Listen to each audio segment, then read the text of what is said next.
દેશી બનાવટની પિસ્તલ અને જીવતા કાર્ટિજ સાથે એક શખ્સને ઝડપી લેતી વર્તેજ પોલીસ, જ્યારે અન્ય એક શખ્સ ફરાર।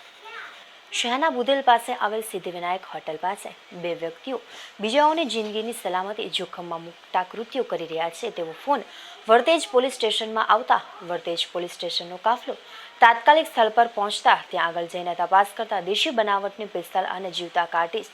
પોતાની પાસે રાખી લોકોની જિંદગી સાથે જોખમી કૃત્ય કરી રહ્યા હોય તે માલુમ પડતા ત્યાંથી દેશી બનાવટની પિસ્તલ સાથે ભરત લીંબાભાઈ ચાવડાને ઝડપી લીધા હતા, જ્યારે અન્ય એક શખ્સ અબ્દુલ ઉર્ફે ભટ્ટી ઉર્ફે ઠૂઠો ફોર્ચ્યુનર ગાડી લઈને ફરાર થઈ ગયો હતો, જેને લઈને વર્તેજ પોલીસે બંને વિરુદ્ધ કાયદેસરની કાર્યવાહી હાથ ધરી હતી।